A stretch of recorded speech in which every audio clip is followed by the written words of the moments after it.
Hello and welcome back to Beyond the To-Do List, a podcast about productivity. I'm Erik Fisher, your host as we discuss the true goal of productivity, living a more meaningful life. In this episode, I am joined by Mara Glatzel, author of the book Needy: How to Advocate for Your Needs and Claim Your Sovereignty.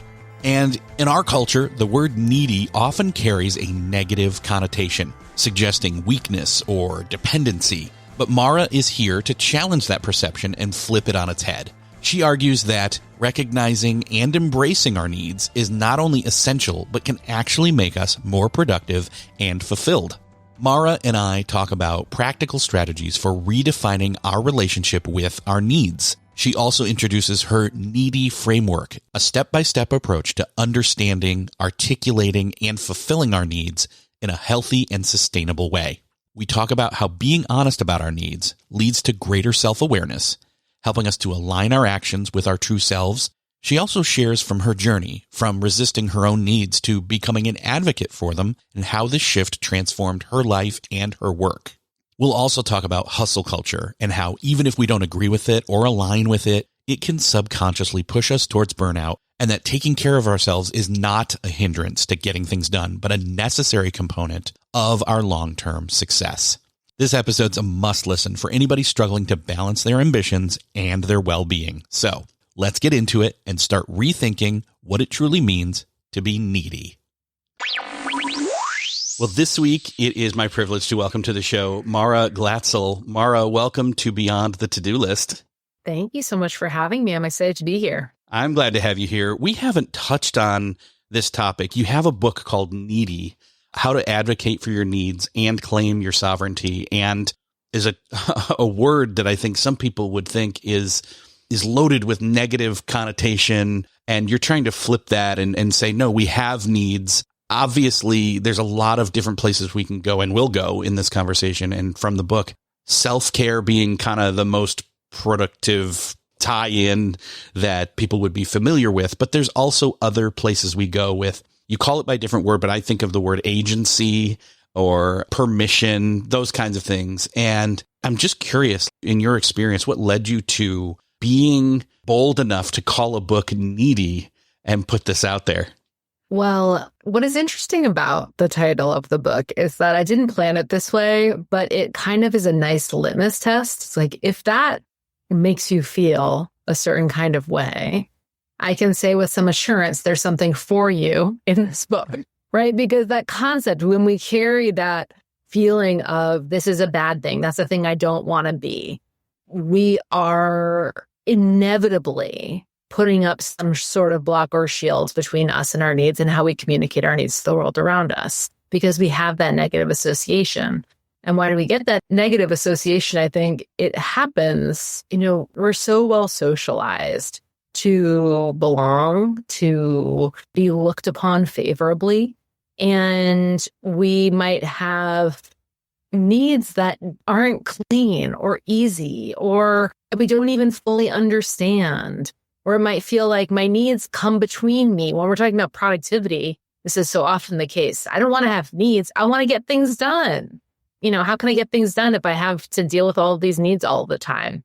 But, I really firmly believe at this point in my life that being able to embrace our needs and allowing ourselves to be the needy human that we are really helps us be more productive, helps us kind of live in a more aligned way, in greater integrity with ourselves. But yeah, this genuinely comes out of me not wanting to be needy, and so therefore really not having a working relationship with my own need. The book is part memoir, and my work stems from that place too, of really putting all of my energy out towards others and not understanding or really being willing to put that energy towards myself because it felt like that was wrong, or, I should be doing something more productive with my time. I think it resonates for me because so many times we have people talking about, and it's kind of lumped into a term called like hustle culture or the hustle mentality, where it's just whatever it takes, get it done. And I know, for some people that's an empowering statement. No, I'm going to abide by that. I'm going to, whatever it takes, I'm going to get it done. But sometimes the whatever it takes is damaging. And sometimes that getting it done isn't something we've consciously or intentionally decided upon. It was maybe something that was handed to us as an expectation from someone else that we passively or subconsciously agreed to. And so that whole concept of whatever it takes, get it done, is ignoring what you're getting at here, which is we have needs. And one of the things that we often get to is like, we run on empty. You know, that when I think of that concept of productivity and self-care, I think of that as a lot of the times people are thinking, oh no, don't ignore your self-care, because if you do, you'll be burnt out. And then when you're burnt out, you can't get anything done. And they're still thinking in terms of the work being in the important thing. Oh no, you'll get nothing done. Not you will be so burnt out, you will damage relationships and you will, you know, leave a trail of dead bodies in your wake and things like that. The health of you versus the work. Yeah, I always try to meet people where they are. And oftentimes where people are when we first start talking is that beginning piece of, if you care about the things that you're doing so much and you want to be able to do them for the long haul, you're the vessel for that work. So you must matter too. You must be in good working order. Otherwise, you know, for those of us who have hit a space of burnout before, you know, it is inconvenient is far too mild a term. It's life altering. It is confusing. It is overwhelming. It completely disconnects you from your understanding of yourself, because if your worth equals your work and you're suddenly unable to do any work, what are you worth? And I've been there. So I think that for many people, that's a really important starting point for the conversation. But I agree with you. For myself personally, I am really invested in my spirit. How is my spirit? You know, how is the overarching quality of my life? What are my values? Am I living in alignment with those values? Which isn't just about checking things off of a list. And I'll say, you know, I come to this work from being an extremely ambitious, extremely productive, very high-performing person. And I learned to do the thing at all costs. I was loved for that. I was praised for that. It opened doors for me, but it also found me dead smack in the middle of a life that I didn't particularly want, didn't particularly understand, and, you know, didn't feel like my own. And so I think I like broadening that conversation a little bit to why. But also, you know, to whoever is listening to this, it's like whatever we're saying that gets you in the door, I want you in the house. So like, let's get you in the door through whatever means necessary. Well, let's do that a little bit here. So I think, again, I called it out and I said that word, that needy word, can be so negatively loaded for some people. We often refer to people as, oh, they're needy. But like, we ignore the fact that we all have needs. We are in a constant state of neediness. And so how do we go about starting to redefine that word or that term or that perspective on that state? I think it's really important that we develop an understanding about our needs where we're taking radical self-responsibility. And that doesn't mean that you meet your needs all by yourself. None of us are islands. I'm not remotely interested in promoting hyper-individualism. But where things really start to get screwy is when we believe other people are responsible for meeting our needs. We believe other people are responsible for reading our minds and knowing what our needs are. When we tell ourselves that that's what love is, right? If that person loves me, they're going to just know what I need and I'm not going to have to say a word. I find in large part, these are the relationships where people's neediness gets the most problematic. And it's unmet needs. It's perpetually unmet needs. But beyond that, it's that the person with the needs does not have an understanding of what their own needs are. And by and large, doesn't have a skill set for getting those needs met, either by themselves or by other people. And it's so tricky because we are really socialized to believe that our needs, if we're good, then our needs will be met. If we're loved, then our needs will be met. So it becomes this setup where if our needs aren't met, we must not be good or we must not be loved. And so, you know, who's going to ask for something at that point? By turning that inside out and really understanding all of us have needs and our needs are a responsibility. we may ask somebody else to help us meet a need. That person may or may not be available for a multitude of reasons. Their availability is not a kind of report card on you and your needs, but we all have things going on, and sometimes it's a match and sometimes it's not. But at that point, we are still responsible for our needs. We get to decide, okay, that wasn't it. How else can I get that need met? Another trap we get into is this one person has got to meet all of my needs. Again, that's love, or even that's best friendship, right? That's my person. So they've got to do it all. And it's incredibly challenging to have all of your needs met by one person. I would not recommend it under any circumstance, mostly because people get sick or they are grieving or they're having a hard time. And, having a little bit of diversification for how you're meeting your needs is a really powerful aspect to, again, having that agency, being responsible for how you choose, what strategies you choose to get your needs met. When you were saying that about having that one person and they've got to fill or fulfill all those needs that you have, I couldn't help but think we talk a lot in productivity about wearing all the different hats. And I imagined that being you putting one giant hat on somebody else and expecting them to wear that and be able to carry that and do that. And it's just so impossible and silly and comical of an internal picture in my mind.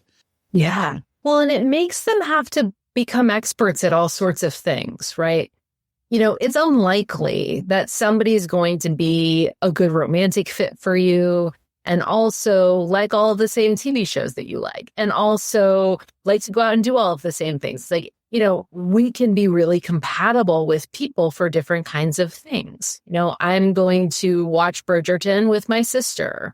I'm going to, run out at 10 o'clock at night and look for the Northern Lights with my partner. Like, there are different things that I might go to different people in my life for. And it is really beautiful as a recovering people pleaser, as someone who has really tried to heal myself from being all of the things to every single person, which is such a huge job, and often has me Googling, like, how do I file taxes for a nonprofit in South Carolina when I live in Massachusetts and I don't have a nonprofit? But that urge to be something for everyone, when I am able to give myself the same generosity that, I might give my partner or my sister in this case, I'm able to see, well, I don't have to be everything for everyone either. There are things I can be good at or I can enjoy, and things that I can say, hey, go play pickleball with somebody else, or hey, no, I don't want to go thrifting. These are things I dislike. There's so much freedom in it when we no longer have to be everything to one another to be worthy of the relationship. Yeah. It's freeing. You talk in the book about the needy framework. I think that's just going to help people or set them up to help understand a little bit where you're going here. Can you explain what this needy framework is? Yeah. So, it's based on the premise that many of us don't know ourselves very well. We are not friends to ourselves, which can be curious since we spend all of our time inside of our bodies. But a lot of that time is particularly disconnected. And I remember being socialized to believe that how it would all work was that at some point I would love myself. I would have earned my own love, after which time taking care of myself would be easy, right? Because I loved myself, that my care for myself would flow out of that love. And so I set about the task of 20 some odd years, 30 years of steadily trying to do all of the things and check all of the boxes to earn my own love so that at some point I'll love myself and then I'll take care of myself. And after having done this work with many, many people, I started to really track how change happens. And that instead, love is kind of at the end. Love is, it's usually more like appreciation at first, and then it kind of blossoms to love eventually. Much like a relationship you would build with somebody else, where at first there is this radical responsibility that I was talking about. It's like, this is my body. This is my life. This is mine to tend. It is nobody else's responsibility but my own. how horrible and delightful that is to realize. And through that responsibility, we can begin to care for ourselves, not in arbitrary ways, like 10 ways to check off your little self-care list, but to care for ourselves in really responsive ways. I know who I am. I know what I need. I know what the care looks like. And that's something so basic as this is a kind of breakfast that fuels me energetically for the day, to this is the kind of underwear I like. I mean, it's all of these small decisions that we're making all day long. If we're able to make them not arbitrarily, but responsively, then we begin to be better cared for. As we do this repeatedly, that repetitive, consistent care and connection, because consistency is a trap for so many of us. We think we have to do it perfectly in order for self-trust to be built, but that's not true. What is needed is consistency in the connection, which means I don't have to do it all perfectly, but I'm not going to ghost myself when I don't. I'm going to stay in the room. I'm going to stay like, hey, Mara, I said we were going to go for a walk today. We did not. I'm acknowledging that, and we're going to try again tomorrow, right? It's not, oh God, hiding from myself. I said I was going to do the thing and I didn't do the thing, and that always happens and I can't trust myself, right? Staying in the connection, saying like, didn't do it today, going to try again tomorrow, and moving forward. So that self-responsibility informs that responsive self-care, which grows into self-trust, because with time, we can repair this connection with ourselves. We begin to see ourselves as like, hey, I'm here through thick and thin. It's like, I can be disappointed in myself and move forward. I can have hard conversations with myself like, hey, you're dropping the ball on this thing that you said was really important to you. Why? We can speak to ourselves in a way that grows self-trust instead of a way that damages self-trust. And as that effort continues, that relationship grows, that's when we get to a place of love, maybe through appreciation. If we think about a relationship with another person, it's similar, right? It's like that person shows up, they keep showing up, it grows into that trust. Eventually we might love them. And so it gives us a more realistic framework for understanding how we might go about building our relationship with ourselves. And when it comes to what you need, self-love is great. Self-trust is essential. And I had never thought about it before.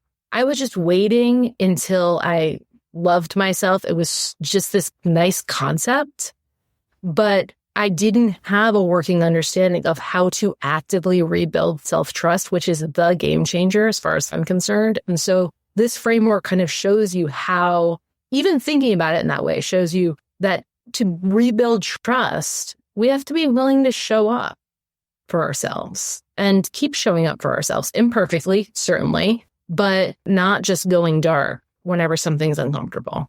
You talk about how creating a sense of personal safety is foundational. Obviously, foundation means then you can build upon that. How do we start doing that? Yes, safety is a really tricky need because I spend a lot of time thinking about how can we feel safe in a largely unsafe world. Large-scale safety isn't something that all of us experience. Certainly to the extent that that would be my greatest wish, is that everyone is able to feel safe. But we don't live in that world. And so what does it mean to meet your need for safety? Gabor Mate said that, I'm going to butcher it, but something to the extent of safety is not the absence of threat. It's the presence of connection.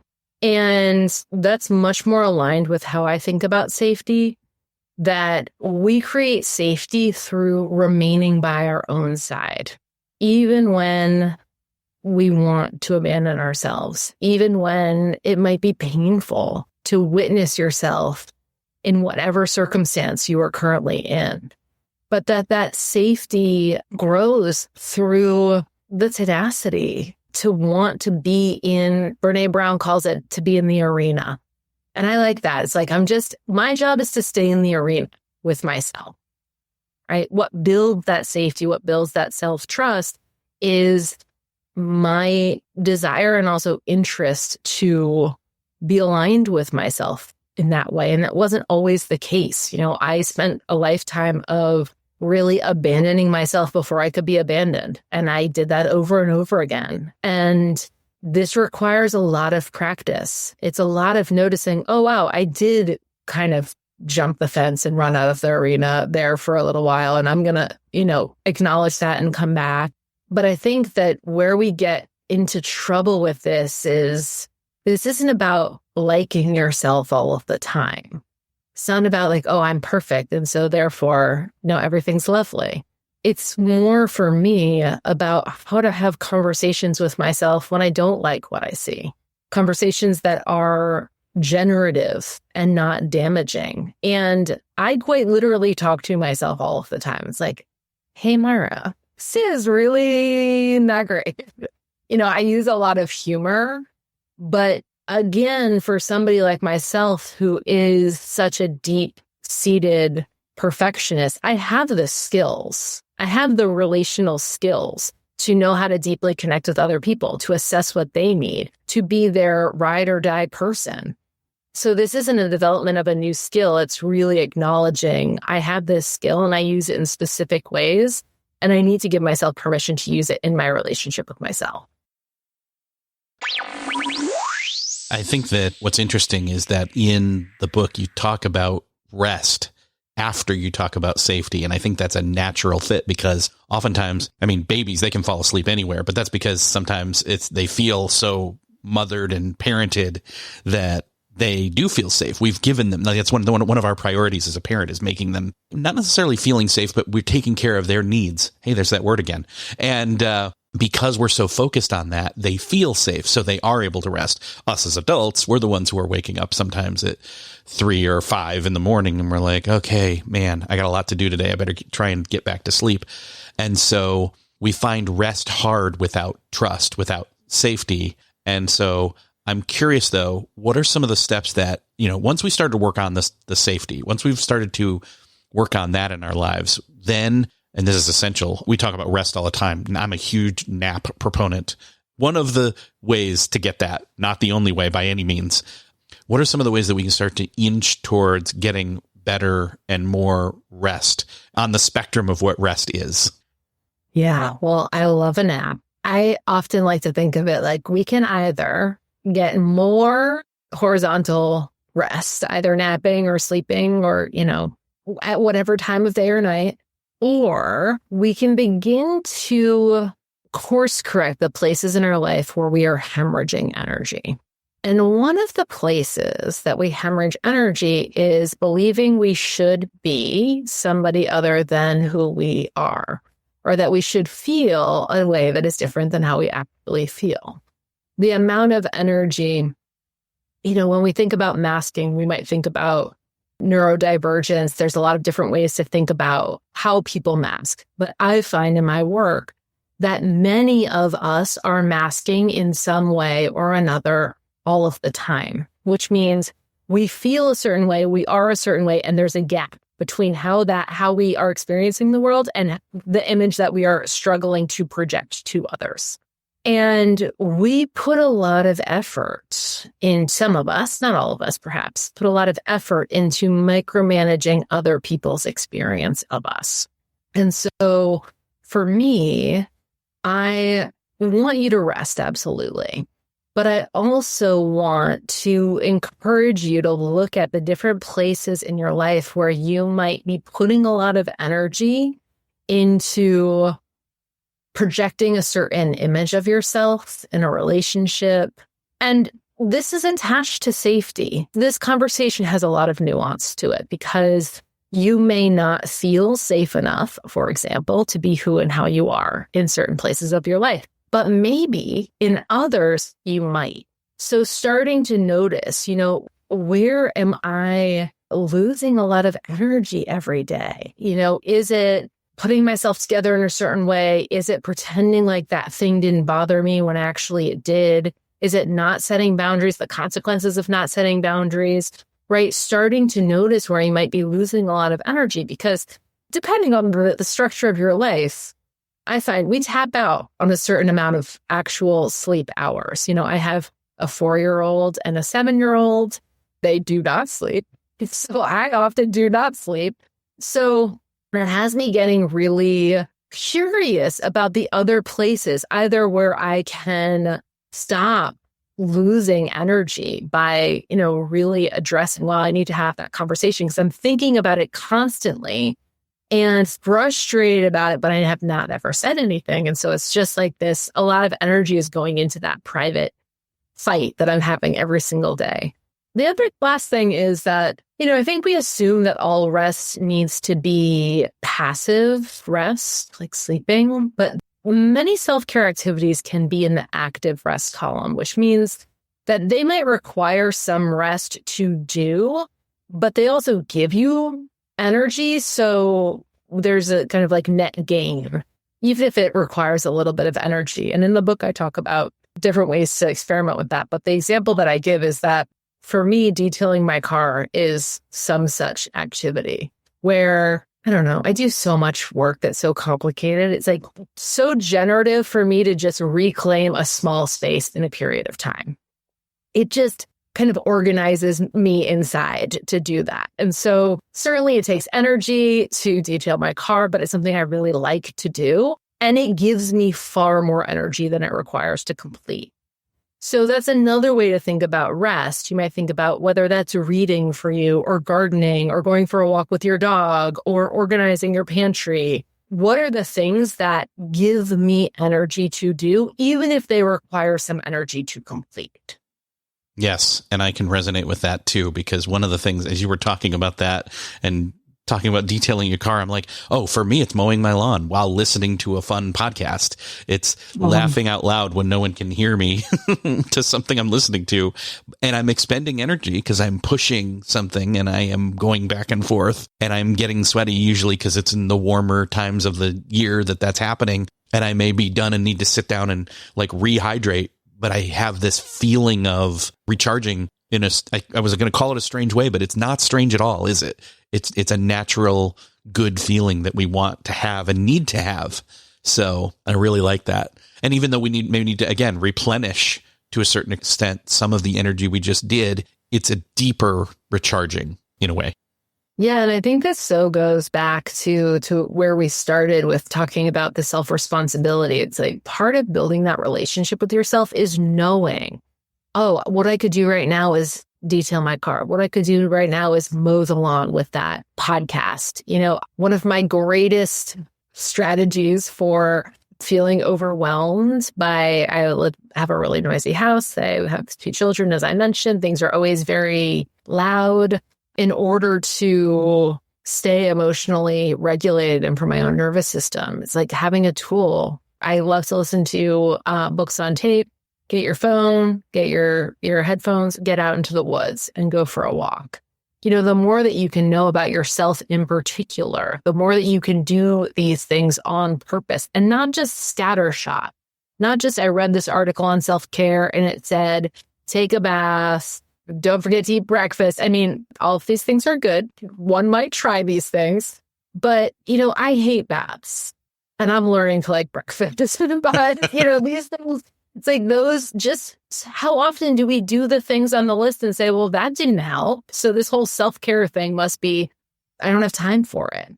When that listicle didn't tell me about what it would feel like to go into a coffee shop where everything is just so, and you have such like an aesthetic thrill on top of the cup of coffee of being in a place where everything is exactly the way you would want it to be in your imagination, that thrills me. And if I don't know that about myself, I can't put myself in the way of what I love or what I need. And that comes from being in relationship with ourselves, that information. Yeah, it does. We use the word self-awareness a lot in different episodes across the back catalog of the show. And so you're speaking my language here. I love it. One of the other components then that I like to hear about, and I don't think we talk about that often here, is this idea of sustenance and how that is then replenishing. It's fueling ourselves. We have talked about, physical activity and things like that in the past, but talk a little bit about all the components that come along with sustenance and how that's more than just feeding ourselves on a bodily level, but as a whole person. Mm-hmm. Yes, sustenance is such a multifaceted concept. I love it. And it boils down to feeding yourself what you are hungry for. And you're absolutely right. We're hungry for so many things. It might be a very specific dinner. It might be time with friends or a spiritual connection. You know, that feeling of being really lit up by your work, contributing to your community, really knowing what you're hungering for, and also being creative about the multitude of ways that that hunger can be met, because that's a tricky point. And, you know, a lot of times I'll work with people and they'll say, well, I want X, Y, and Z thing, but that person won't give it to me. And so I can't have it. And this is just such a facet of how we are in relationship. It's like, you're my this person, or you're my all things person. Or, you know, again, this has to do with our socialization. It's a certain way of being socialized into monogamous relationships. Certainly that concept of like, you marry your person and then that person is all things to you. And that person may be most things to you or even many things to you. But, you know, the freedom to really think about, how am I going to get these different hungers met? And what creative means are available to me? Because we get so stuck in the resistance of like, this one path is blocked. And so therefore, just terribly upset, that need can't be met. You know, usually you're really frustrated at that point. So, you know, I think that when we start to identify what we're hungry for and we start to be creative, and I think food's a really good metaphor for this. It's like, we're going to be bored if we eat the same thing all of the time. You know, unless maybe you're the type of person who hyperfixates on the food, but eventually you will get sick of that food too. And so really thinking about switching things up or being more creative or trying things. We might feel like, I don't want to do anything outside of the box or anything different because I don't want to be disappointed. So, you know, if I'm hungry for friendship, but I carry a lot of friendship wounds, I don't want to put myself out there, even if it might be possibly good. The potential that is disappointing or heartbreaking is too great. So by being in conversation with ourselves, we might think, okay, well, what's the lowest risk way to do that? Could I maybe go to a meetup? Or do something with a friend where also other people who I don't know are there, right? How can I kind of work with myself to figure out creative ways to make space for that thing that I'm hungry for that might be a little different than what I've tried before? Might leave a little bit of space open. It's hard to be surprised and delighted by your life if you are only revisiting the same paths over and over and over again. Yeah, that retread or that worn out feeling comes from walking that same thing. There's that consistency word again that pops up. Again, consistency is a good thing, but consistency also can be a rut when we don't change it up. I think one of the other things that I'm thinking of here is a lot of people don't change. They don't seek out of their normal rut or rhythm or routine. And we talk about rhythms and routines all the time in a good sense, in a, you know, what's your bedtime routine? Having a good routine, you know, all these different kinds of components that can be good, and using the pro side of it, not the con side of it. One of the downsides of rhythms and routines is we don't question the why or the how behind the doing of it, whatever that thing is for you. And I think you kind of touch on this a bit with the last word of the subtitle of the book, sovereignty. And by the way, a lot of people, wait, what's that word mean? Or they've only ever heard it in relation to like kings and queens and the sovereign lord of the manor and that kind of a connotation. Explain what you mean by including that word here. Yeah, sovereignty is a little bit of a tricky word, and it became even more tricky as this book went into production, I think, for me. But what is really important for the people that I work with is knowing this life is mine to live. This body is mine to enjoy, right? The people who I tend to work with, and this certainly is true for me too, have such a drive to give everything of themselves to others. without even really thinking about it. And, I grew up with such a tendency to make myself so small that even the reminder of, this is my life. How do I want my life to be? My life isn't a foregone conclusion. It's not just available for everyone around me to kind of use me in whatever way they need. And I was so good at that it was tricky to really walk back in and ask myself, like, what makes me happy? What do I want to say yes to? What do I want to say no to? I'm allowed to say yes and no to things. It sounds so basic, but I really didn't offer that to myself for most of my life. And so that sovereignty piece is really like all decisions to and through me. And that means that I get to choose. I get to choose if I'm going to do that thing for that person. I get to choose if I'm going to say no. I get to choose what I'm going to have for my next cup of coffee, right? And I think sovereignty, when we think about the rituals and routines, and I always say that everything is fine unless it's not fine for you. I don't have, the people watch a lot of Netflix, people do this, people do that. It's like we have all of these opinions about different ways of taking care of ourselves. And I don't really care. I don't have a judgment about any of those things arbitrarily, but it's like, my question is always, is it working for you? Do you like it? Or does it feel like, if we think about our nighttime routines, like, does it work for you? Or are you bored? Or are you, if it doesn't work for you, then sure, it's a problem. But otherwise, yeah, keep on doing your thing.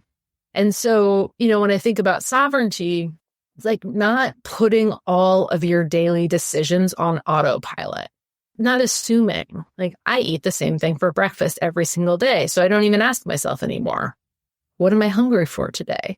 Or, I am a person who wears white socks, not colored socks. It's like, these are silly examples, but I think we get into these ruts in how we think about ourselves that doesn't leave any room for growth or change. Or speaking of sustenance, our appetites change over the course of our lives. We may become curious about something. In order to have the space for that newness, we have to be willing to take some of those daily decisions off autopilot and turn the question back to and through ourselves, right? Like, what do I want to eat? What do I want to wear? What do I want to do with my life this afternoon? And knowing I'm allowed to choose. There's no one right or good way to spend this afternoon. Because for those of us who are scholars to the one right and best way, we may know absolutely what is the most productive, what other people would prefer that we would do, what our mother might want for us. Like, we know all of that as well as we know the back of our own hand.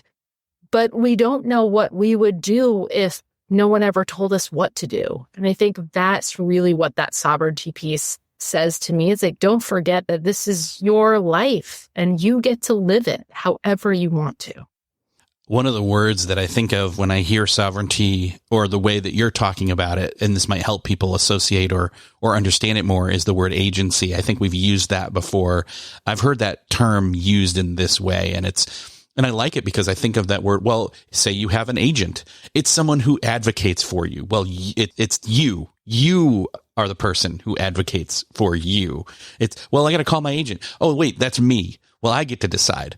What do you think of, for someone who's starting to understand that concept, one of the things they need to do is practice having agency or sovereignty and choosing for themselves. What are some ways they can start to do that and then trust that that's something they can accept is true, that they do have more agency, more sovereignty in their life than maybe they believed up till this point?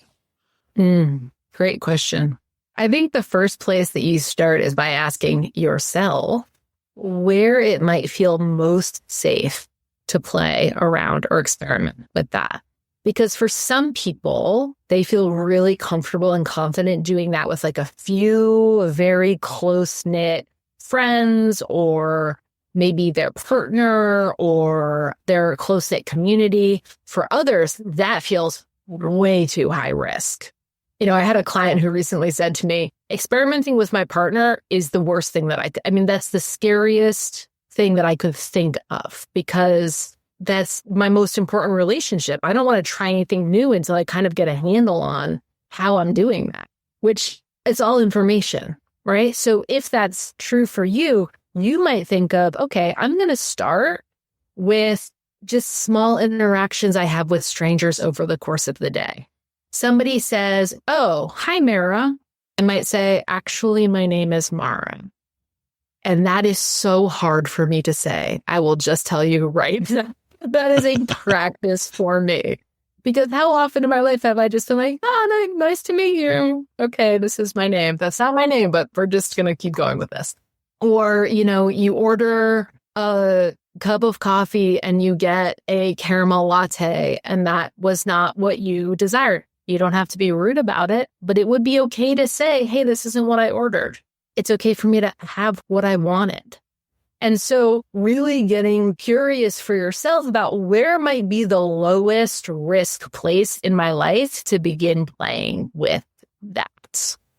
And then starting to play with it. I think another place that is really useful and sometimes challenging is having something that you say, that you plan to say, to buy you a little bit of time before you figure out what you actually want to respond. So, this might look like saying, I have to check my calendar before you commit to anything, whether it's at work or whether it's, in your personal life.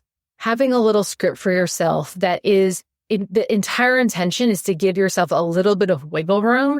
Because if you struggle with agency, it can be really challenging to know the right thing on the spot, because you have to have that time to check in with yourself and to say, okay, well, what do I actually want? And that may take a few minutes. So having a little script that will give you a few moments of time by yourself to check in and say, what do I really want to do here? And it may still feel too scary to say or ask for the thing that you really want to do, but spending that time is really important anyway, because it gives you that information. And the more connected that you feel with yourself, you're growing that muscle to eventually be able to say, actually, I'm not available, or actually, that's a no for me for whatever reason. But getting that space can be a really important first step. Those are great examples. I love that. And I hadn't thought about that before, but yeah, having that kind of, okay, where do you think you have the ability to do some experiments? And even just that kind of mild, I love the examples you gave where someone happens to do something that is incorrect. And it's not that you're going to fly off the handle and correct them. You're just giving permission to set the record straight, truth-wise, like with your name or with your coffee. And it's like, those are so small, but they make a big impact. And they're almost like little bricks that you then lay. Again, we go back to the word foundation. You can start to build upon foundationally for that agency, for that sovereignty. So I really appreciate that insight there. Mara, I know that there's so many different chapters left in the book, and I love that. I love when I get to talk to somebody and we say, okay, here's a couple of things, and there's so much more left in the book on top of you have your own podcast. So I want to push people to where they can find your show, find more about you and the work you're doing and the book. It's been great talking with you. Where else can people dive in deeper with you? Yeah, well, you can come hang out with me at maraglatzel.com. I have a really fun quiz actually on my site, which is totally geared towards helping you figure out what you need and giving you a few really rock solid ways to meet that need in fun quiz format. So come play, take that. My podcast and my book are both very conveniently called Needy. So you can just search Needy Mara Glatzel and pick your poison. I also read the audiobook, which a lot of people really like, having these reminders on the go. And most importantly, just reach out. You can find me on Instagram at Mara Glatzel. I love to hear from you. Happy to answer your question. Just let me know. Awesome. I will link up to all of that in the show notes so people can find it super easy. And Mara, it's been great talking with you, and I hope to do it again soon. Thanks for being here. Oh, thanks for having me. This was really, really great. I enjoyed it so much. Well, that's another podcast crossed off your listening to-do list. I hope that you took notes as Mara challenged us to rethink what it means to be needy and to embrace our needs as a path to greater productivity and fulfillment. Just by acknowledging and advocating for our needs, we can align our actions with our true selves and start to avoid those pitfalls of hustle culture and burnout, even if we've never been somebody who's subscribed to that hustle culture. Just remember that recognizing and meeting your needs is not a sign of weakness, but a step towards a healthier, more balanced life. If you found this episode helpful, I would love for you to do me the favor of sharing this episode. Share it out on social, share it with your friends. Think of somebody you know needs to hear it. Hit that share button wherever you're listening to this, or head on over to the show notes at beyondthetodolist.com. That's also where you'll find all the tips and tricks and tools I use to create this show. Lots of different tools, not all of them about podcasting. Even my big old list of productivity books you will find there for your further study. Thanks again for sharing. Thank you for listening, and I'll see you next episode.